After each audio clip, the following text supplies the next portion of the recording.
दुर्लभ निराधार कर्म धर्म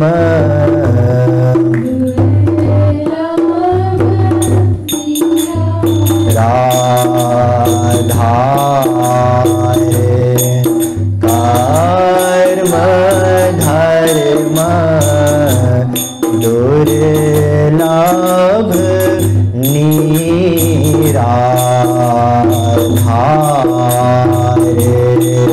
कर्म धर्म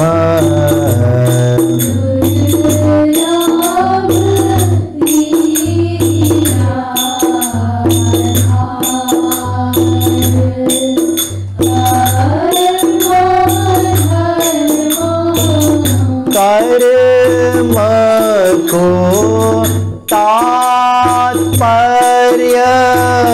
वैदिक कर्म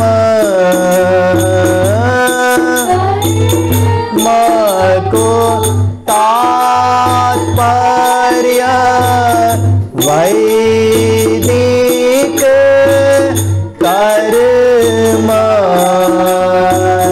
वर्ण आश्रम चार कर्म धर्म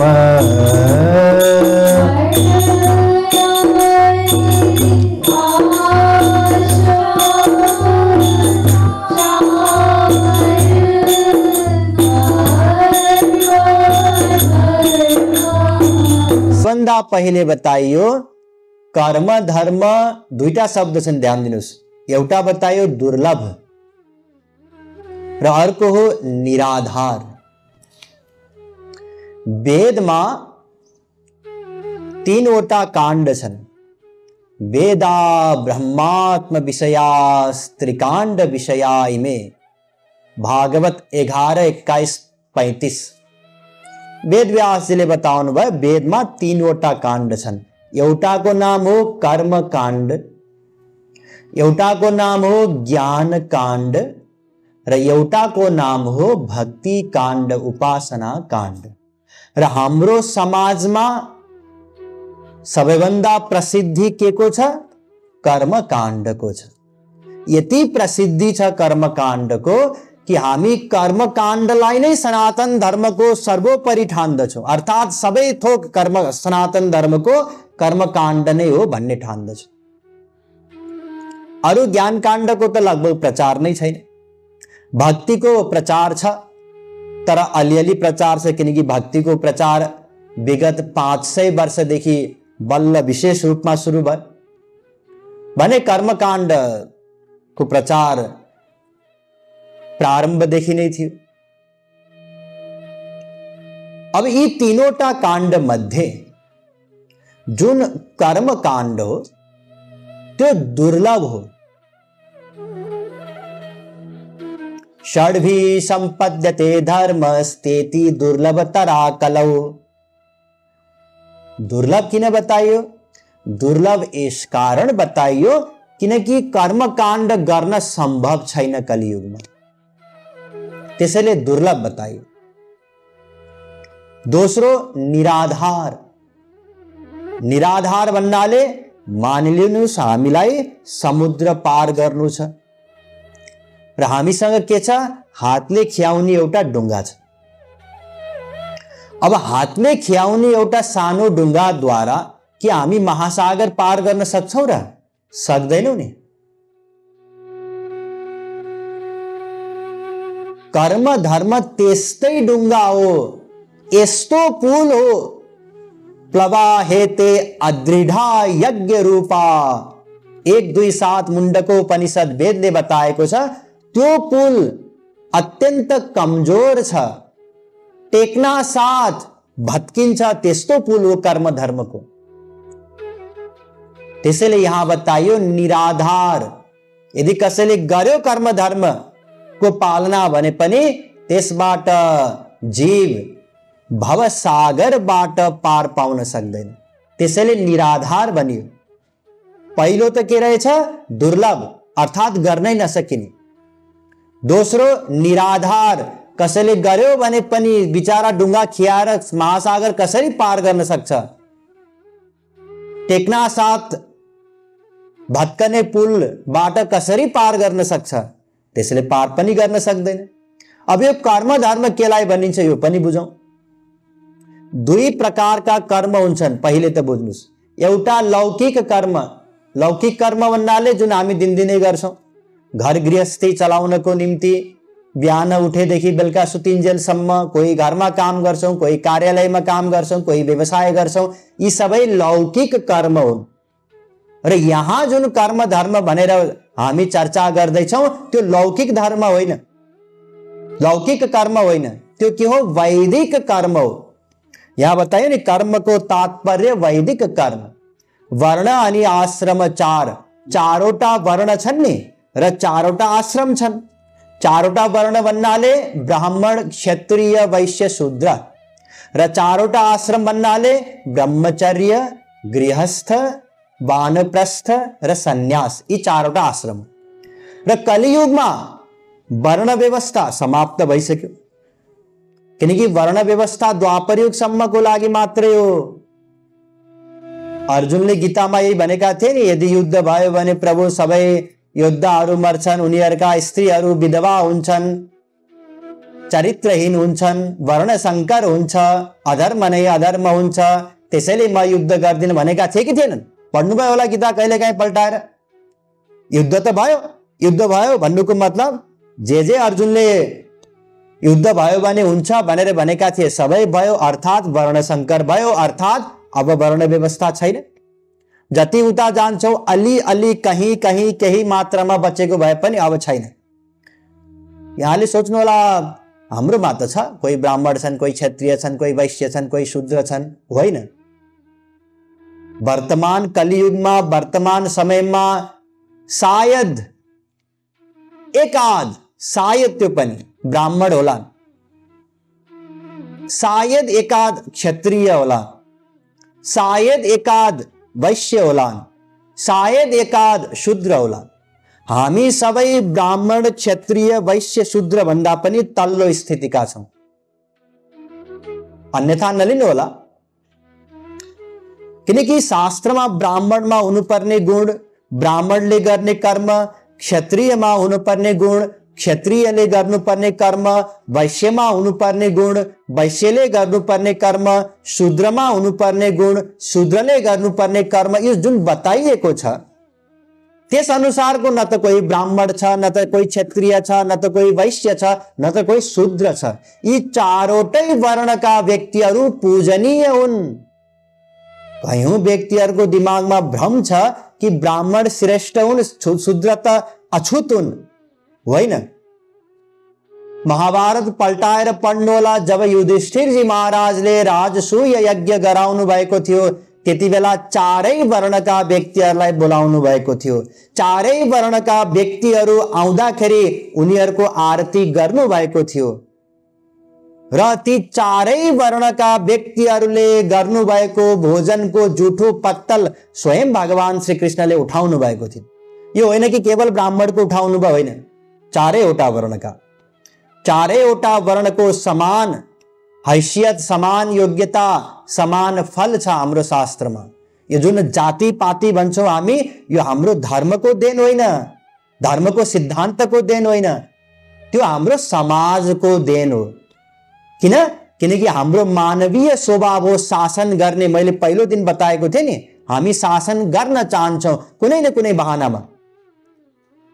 त्यसैले कसरी शासन गर्ने? अनेक उपाय छन्, तीमध्ये एउटा जातिपाति पनि कसैले कसैमाथि शासन गर्ने एउटा व्यवस्था मात्रै हो, हाम्रो सनातन धर्मको होइन। कुरा बुझ्नु भयो? यो महत्त्वपूर्ण थियो बुझ्नको निम्ति। अब आउनुस् प्रसंग, हामी कर्मको चर्चा गर्दैछौं। यो जुन चारवटा वर्ण अनि चारवटा आश्रममा यो गर्नु यो नगर्नु भनेर जे बताइएको छ ती सबैलाई कर्म भनिन्छ अथवा धर्म भनिन्छ। वेद प्रणीतो धर्म, भागवत 6:41, जे वेदले बताएको छ यसो गर, यसो नगर, यसो गर, यसो नगर भनेर ती सबै कर्म धर्म अन्तर्गत पर्दछन्। अब आउनुस्, दुर्लभ निराधार कर्म धर्म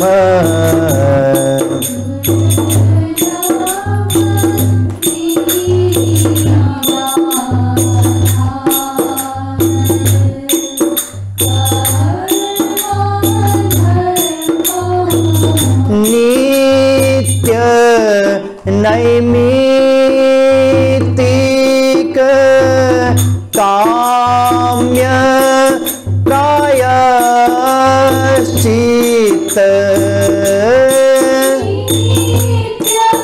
नैमित्तिक काम्य प्रायश्चित्त कर्म चार प्रकार कर्म धर्म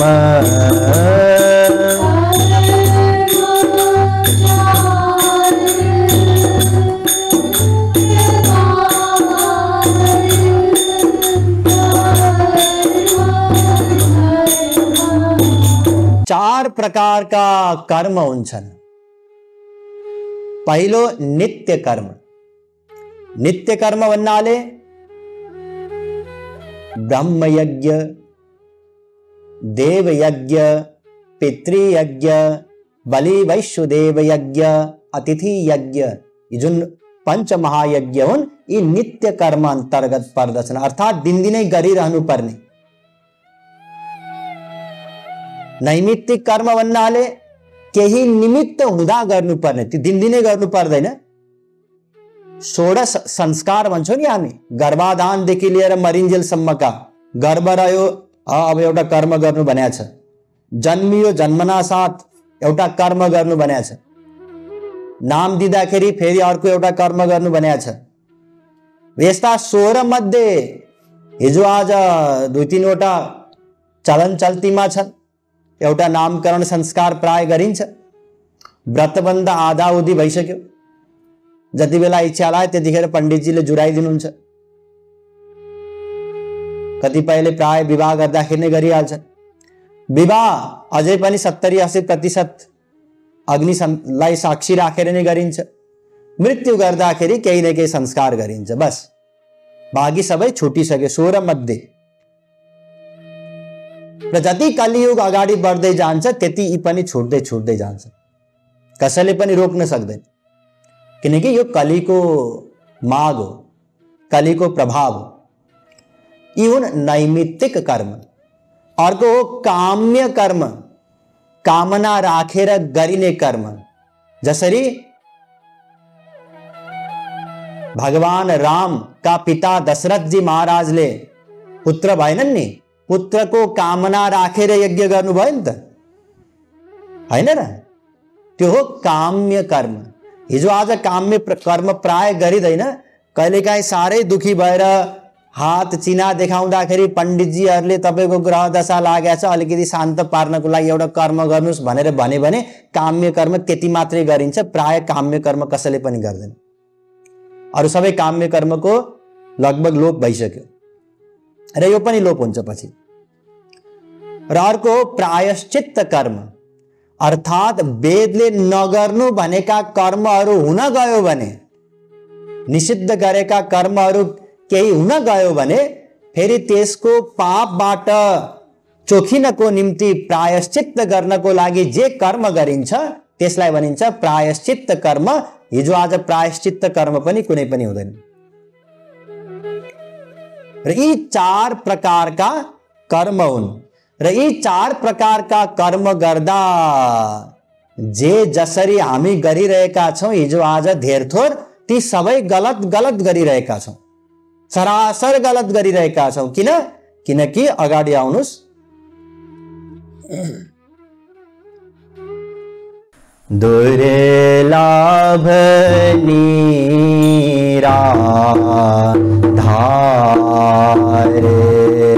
कर्म धर्म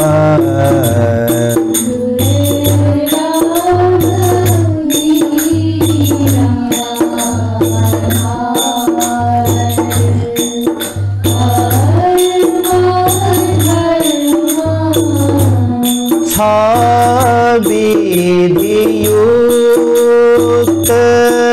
हुनु परछ अन्यथा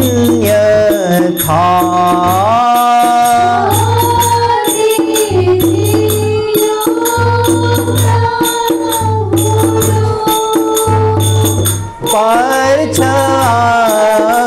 अन्यथा हानि विविध प्रकार कर्म धर्म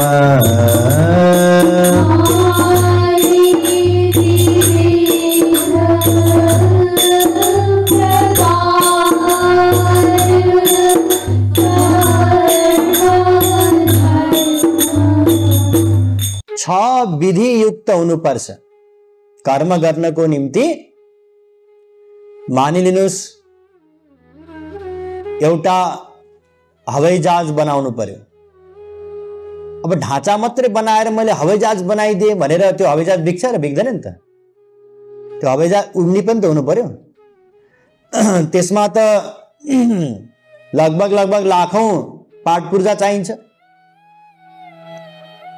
सबै ठीक ठीक हुनु पर्यो। कहीं एउटा गल्ती भयो भने, एउटा स्क्रु मात्रै लागेन भने पनि दुर्घटना हुन्छ कि हुँदैन? त्यसैगरी कर्म रूपी नौकामा जहाज चलाउनको निम्ति पनि 6वटा विधि हुनुपर्छ। देश कुन स्थानमा कर्म गर्ने, जहाँ हाम्रो खाली छ आँगन त्यही गरिदिने होइन, त्यसको निम्ति पनि नियम हुन्छ। काल कुन समयमा गर्ने, कर्तामा विश्वास छ कि छैन? जुन मैले हवनमा द्रव्य छोडेको छु ती साक्षात देवताहरू आएर ग्रहण गरिरहेका छन् कि छैनन्? पुरोहितको योग्यता, त्यसपछि मन्त्र सबैभन्दा महत्त्वपूर्ण कुरा त, अनि द्रव्य जुन धनको प्रयोग भएको छ कर्म गर्नको निम्ति, त्यो वर्णाश्रम धर्म अनुसार कमाएको पैसा हुनु पर्यो। जस्तै ब्राह्मणको निम्ति वेदले वेद पढ्ने, वेद पढाउने, यज्ञ गर्ने, यज्ञ गराउने, दान लिने, दान दिने, यति 6वटा मात्रै कर्मको अधिकार दिएको छ। यदि 6वटा बाहेक 7औं कर्म कसैले गर्छ भने त्यो ब्राह्मण हुन सक्दैन। मेरो त जागिर पनि छ, ब्राह्मणले जागिर खान पाउँदैन। सानो एउटा पसल पनि छ, ब्राह्मणले पसल राख्न पाउँदैन। खेती पनि गर्छु मैले, खेत पनि छ, ब्राह्मणले खेती गर्न सक्दैन। कडा नियम छन्। यस प्रकारले वेदले बताए अनुसार, वेदले जे जति अधिकार दिएको छ त्यस अनुसार कर्म गरेर कमाइएको धन होस्। कलियुगमा कसैको त्यस्तो धन छ र? छैन। त्यसपछि मन्त्र, यो मन्त्रमा स्वर हुन्छन्। यहाँहरू कसैले पल्टाएर हेर्नु भएको छ पुस्तकहरू भने त्यसमा डन्डाहरू हुन्छन्, कुनै माथि कुनै तल लगाइरहेका हुन्छन्। उदात्त स्वर, अन्त्युदात्त स्वर इत्यादि। यदि अक्षर त्यही हो, त्यही अक्षरमा एउटा स्वर तलमाथि भयो भने अर्थको अनर्थै लाग्छ। जस्तै ठ्याक्कै त्यस्तै त होइन, तर नेपालीमा पनि हामी अनुमान गर्न सक्छौं। पैसा चाहियो, यसको आशय पैसा मागिरहेको छैन, हैन र? पैसा चाहियो, पैसा चाहियो, शब्द त्यही हो, अक्षर त्यही हो, वर्ण त्यही हो। पैसा चाहियो भन्ना साथ अब दिने आशय छ नि। कुरा बुझ्नुभयो? पैसा चाहियोमा लिने आशय छ, पैसा चाहियोमा दिने आशय छ। एक-एकवटा स्वरले पुरै मन्त्रको अर्थ नै अनर्थ गरिदिन्छ। अरे कलियुगमा सस्वर मंत्र बोल न सकने भगवान लाई प्राप्त करे को महापुरुष बाय कोई हो नहीं सकते। ऐसे नहीं बोझ कलियुग को छोड़ दिन त्रेता युग में जाओ